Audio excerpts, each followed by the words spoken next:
1226, 1227 आणि 1228 हा हे हा पाठोपाठ 3 अभंग आहेत. बरं त्याचा बरं गद्यार्थ आधी सांगतो आणि बरं मग आपल्या लक्षात येईल काय ते सर्व. ओके ओके 1226 चा अभंग असा आहे. बांधणे अगर सोय सर्व धन्याचे स्वाधीन असते, ब्रह्मांडाचा धनी जो पांडुरंग त्याच्या हाती आहे असे असता हट्टी लोक व्यर्थ आग्रहाने गुंतून पडतात. धोत्र्याचे बी खाऊन जे कोणी बोलले त्यास देहाविषयीचे स्मरण राहत नाही. धोत्र्याचे बियाणे त्यांची सर्व स्थिती बदलून टाकली. कोणास घरात दरवाजानेच गेले पाहिजे, तसे न केले तर भिंतीवर डोके आपटून फुटेल.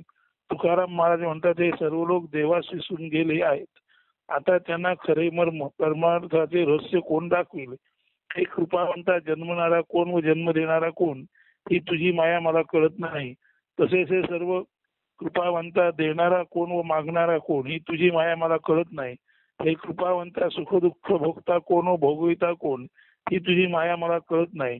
हे कृपावंता रूपवान कोण व रूपरहित कोण ही तुझी माया मला कळत नाही. तुकाराम महाराज म्हणतात सर्वांच्या ठाई तुझी व्याप्ती आहे. तुझं वाचून किंचित सुद्धा दुसरे स्थान नाही.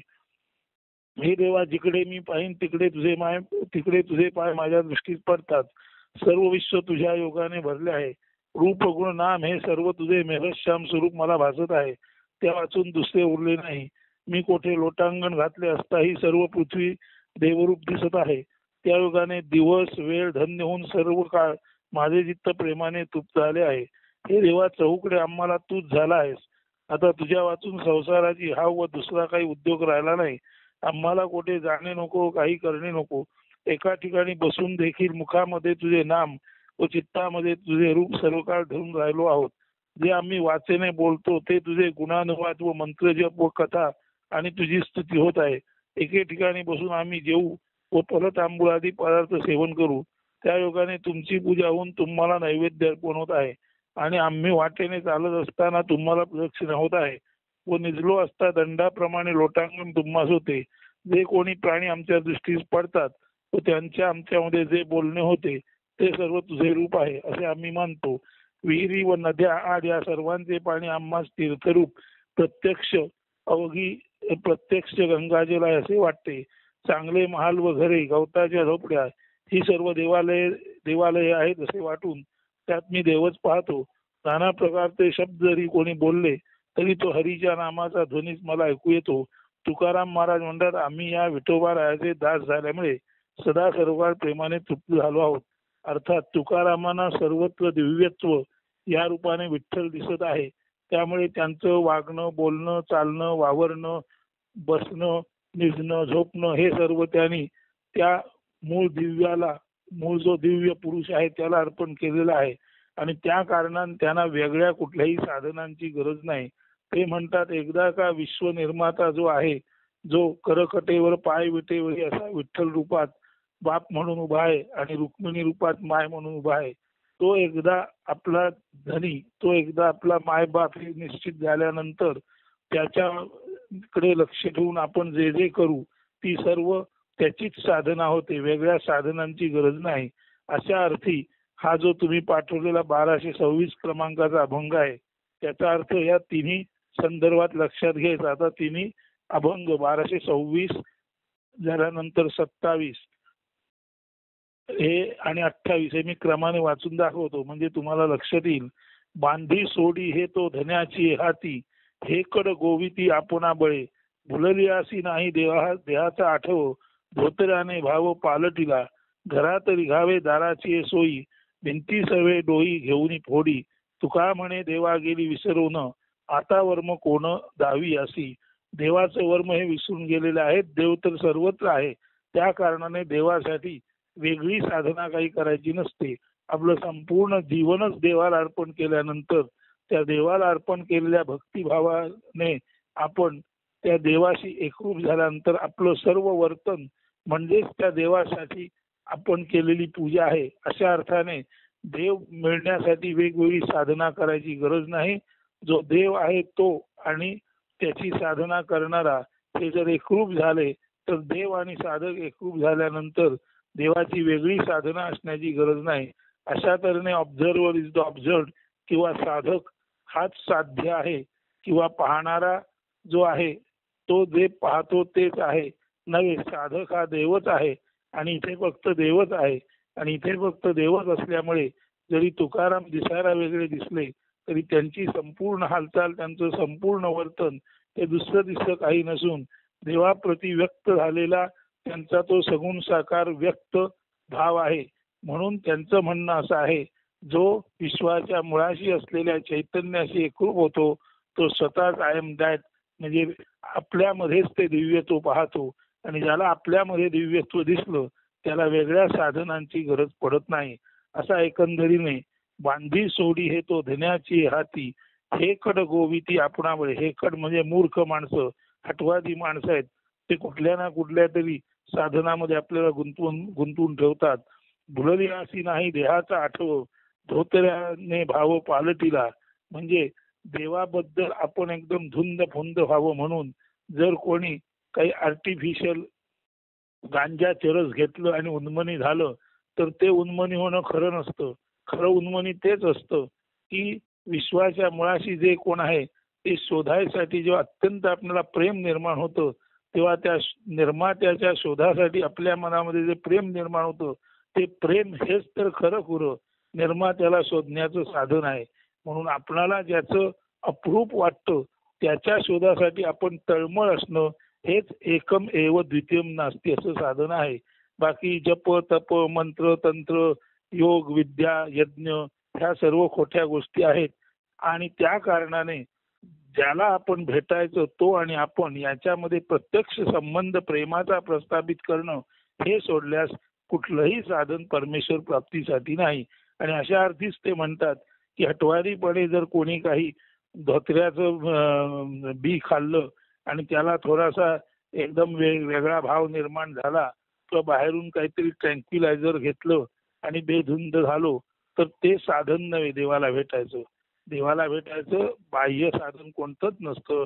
देवाला भेटायचं एकच साधन असतं की ज्याला भेटायचंय तोच आपण होऊन जाणं, त्याच्यामध्ये आपण पूर्णपणे एकरूप होणं. म्हणून त्यांनी ते धोत्र्याचं उदाहरण दिलेलं आहे. घरात रिघावे दाराची सोयी, भिंती सवे डोई घेऊन फोडी. आपल्या संपूर्ण घराला दार असताना त्या महाद्वारातून त्या राजमार्गातून आत न जाता जर कोणी खिडकीतून फटीतून जईतून आत जायचा प्रयत्न करील आणि प्रत्यक्षामध्ये जिथे फट दिसते ते फट नसेल, जर भिंतच असेल तर दार सोडून बारीक सारीक मार्गाने प्रवेश करायचा म्हणजे स्पष्टपणे आपल्याला जो खुला मार्ग देवाने दिलेला आहे त्या मार्गाने न जाता गल्ली बोळान आड वाटेने जाणं म्हणजे सरळ मार्गाने न जाता आड मार्गाने जाऊन आपण अडचणीत येणं किंवा भिंतीवर डोकं आपटण्यासारखा मूर्खपणा आहे. म्हणून तुका म्हणे देवा गेली विसरोनी, आता वर्म कोण दावी असी. ही सर्व माणसं देवाचं वर्म, त्याचं दिव्यत्व, त्याचा सांगुलपणा जो आहे तो आपण प्राप्त करायचा आहे वर्म विसरून गेले आहेत आणि विनाकारण साधनात गुंतल्यामुळे त्यांना देव लांब राहिला आहे. पुढे म्हणतात कवन जन्मता कवन जन्मविता न कळे कृपावंता माव तुझी. आम्हाला जन्माला कोण घातले आणि आम्हाला जन्म देणारा कोण ही तुझी माया आम्हाला कळत नाही. कोण हा दाता कोण हा मागता न कळे कृपावंता माव तुझी. देणारा कोण घेणारा कोण हेही आता आम्हाला कळत नाही. एका अर्थाने देणारा तू आहेस आणि घेणारा मी आहेस, पण माझ्यातूनच देणारा म्हणून तू उभा राहिलास आणि तुझ्यातूनच घेणारा म्हणून मी उभा राहिलो. जसं मी तुझं पोटी तू मज ओठी, मी तुझं झालो तू मज होसी, तसं देव आपणाला दिव्यत्व देतो बरोबर आहे. पण देव आपणाला दिव्यत्व देतो म्हणून देवाच्या पोटातून आपण येतो, पण देव हा मोठा आहे हे सांगताना तुकाराम आपल्या ओठातून देवाला बाहेर काढतो.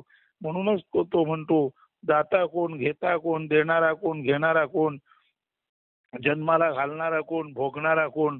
ही तुझी जी माया याबद्दल आम्हाला काही कळत नाही. कोण ते रूपता कोण अरूपता, सुंदर काय कुरूप काय, न कळे कृपावंता माव तुझी. तुझी ही माया आम्हाला कळत नाही. सर्वाठाई तुझी सर्वही झालासी, तुका म्हणे यासी तुझे नाही. हे फार महत्वाचं आहे. सर्वत्र सर्व म्हणून तू आणि तूच आहेस. अरूप असलास तरी तू आहेस, कुरूप असलास तरी तू आहे, सगुण असलास तरी तू आहे, निर्गुण असलास तरी तू आहे, भावपूर्ण असलास तरी तू आहे, अभाविक असलास तरी तू आहे. जेथे देखे तेथे तुझीच पाऊले, विश्व कोण दाटले, रूप गुण नाम अवघा मेघश्याम. तिथे बघतो तिथे तुझीच पावलं दिसतात. सर्व विश्व तुझ्यानेच भरून गेलं आहे. रूप गुण नाम अवघा मेघश्याम. हा जो आमचा मेघश्याम विठोबा आहे तो रूपाने गुणाने आणि नामाने हा आणि हाच पांडुरंग हाच सर्वत्र भरलेला आहे. वेगळे ते काय उरले जाता लोटांगणी अवघीच मेदिनी सकळ देव पाठ झाले. आता वेगळं काय उरलं. मेदिनी म्हणजे पृथ्वीवरून जाताना सर्वत्र पृथ्वीलाच आम्ही जरी लोटांगण घातलं किंवा पृथ्वीवर आपण नमस्कार केला तरी तो विठोबालाच पोचतो. म्हणून हे देवा जिकडे मी पाहीन तिकडे तुझे पाय माझ्या दृष्टीस पडतात. सर्व विश्व तुझ्या योगाने भरले आहे. रूप गुण नाम हे सर्व मेघश्याम स्वरूप मला भासत आहे. त्यातून दुसरे उरले नाही. मी कोठे लोटांगण घातले असताही सर्व पृथ्वी देवरूप दिसत आहे. त्या योगाने दिवस वेळ धन्य होऊन सदा सर्वकाळ माझे चित्त प्रेमाने तृप्त झाले आहे. हे देवा चहूकडे आम्हाला तूच झाला आहेस. आता तुझ्या वाचून संसाराची हा व दुसरा काही उद्योग राहिला नाही. आम्हाला कोठे जाणे नको काही करणे नको. एका ठिकाणी बसून देखील मुखामध्ये तुझे नाम व चित्तामध्ये तुझे रूप सर्व काळ धरून राहिलो आहोत. जे आम्ही वाचेने बोलतो ते तुझे गुणानुवाद व मंत्र जप व कथा आणि तुझी स्तुती होत आहे. एके ठिकाणी बसून आम्ही जेवू व परत आंबुलादी पदार्थ सेवन करू. त्या योगाने तुमची पूजा होऊन तुम्हाला नैवेद्य अर्पण होत आहे आणि आम्ही वाटेने चालत असता तुम्हाला प्रदक्षिणा होत आहे व निजलो असता दंडाप्रमाणे लोटांगण तुम्हाला होते. जे कोणी प्राणी आमच्या दृष्टीस पडतात व त्यांच्या आमच्यामध्ये जे बोलणे होते ते सर्व तुझे रूप आहे असे आम्ही मानतो. विहिरी व नद्या आणि आड या सर्वांचे पाणी आम्हा तीर्थ रूप प्रत्यक्ष गंगाजल आहे असे वाटते. म्हणून ते सतत म्हणतात झाल्या तीर्थरूप बावी नदी कूप. बावी म्हणजे विहिरी, नदी म्हणजे माहिती आहे आपल्याला, आणि कूप म्हणजे आड. म्हणजे विहीर आड नदी ह्या सर्व ठिकाणी एकच पाणी आहे, एकच गंगाजळ आहे. त्यामुळे नदी असो बाव असो किंवा विहीर असो हे आमच्या दृष्टीने केवळ गंगाजळच आहे. महाल मंदिरे नाड्या तनघरे झोपड्या ओगी देव देवालये. मग ते महान असोत मंदिर असोत झोपडी असो सर्व आमच्या दृष्टीने देवालयच आहेत. ऐकेकानी त्या हरिनाम ध्वनी नाना शब्द होते झाले. ते सर्व शब्द जे आम्ही ऐकतो ते दुसरे दिसे काही नसून सर्व शब्द हरीच्याच ध्वनीचा उद्गार आहे. तो ध्वनीच आम्हाला ऐकू येत आहे. तुका म्हणे आम्ही या विठोबाचे दास सदा प्रेमे सुखे घालो रे. आम्ही या विठोबाचे दास असल्यामुळे सदा सर्व काळ प्रेमाने तृप्त झालो आहोत. या दोन्ही तिन्ही अभंगात आणि तुम्ही जो बांधी सोडी हे तो धन्याची हाती म्हटलेला आहे त्या अभंगामध्ये सुद्धा साधनांबद्दल निषेध केलेला आहे. केवळ आपलं साध्य काय हे जाणा. साध्य काय तर विश्वाचा निर्माता कोण ते शोधणे. आणि विश्वाच्या निर्मात्याला शोधण्यासाठी जो वेडा झाला त्याला सगळीकडे सर्व विश्वातच विश्वाचा निर्माता दिसतो. नव्हे तुकारामाला तुकाराम म्हणून वेगळा दिसतच नाही. त्याला स्वतःमध्येही तो पांडुरंग दिसतो. शेजाऱ्या पाजाऱ्यांमध्ये गरिबांमध्ये श्रीमंतीमध्ये झोपडीमध्ये राजमालामध्ये सर्व तो पांडुरंग पांडुरंग पांडुरंगच त्याला दिसतो. जसं नदी विहिरीचं आणि सागराचा पाणी एकच आहे तर सर्वत्र त्याला गंगा दिसते, सर्वत्र त्याला देव दिसतो. सारांश ज्याने निर्मात्याबद्दल ज्याला प्रेम निर्माण झालं त्याला सर्वत्र सर्वत्र सर्वत्र केवळ तो आणि तोच देतो दिसतो. म्हणून जेथे जासी तेथे तू माझा सांगाती. तुकाराम का म्हणतो जेथे जाऊ तेथे तू आमचा सांगाती. हे संत लोक असं म्हणतात. ते जिथे जिथे जातात तिथे विठ्ठल त्यांच्याबरोबर असतो. नवे विठ्ठल जिथे जातो तिथे हेही त्याच्याबरोबर असतात. असा जो सर्व एकरूप तद्रूप भाव आहे त्या अर्थाने त्या सर्व इतर साधनांचा धिक्कार करून केवळ आणि केवळ आपल्या इष्टापुरती प्रेम निर्माण करणं, त्याचं गुणगान गाणं आणि सर्वत्र तोच भरलेला आहे हे समजणं, अशा अर्थी हा जो तुम्ही अभंग पाठवला आहे अशा अर्थी त्या अभंगाचा अर्थ घ्यायचा.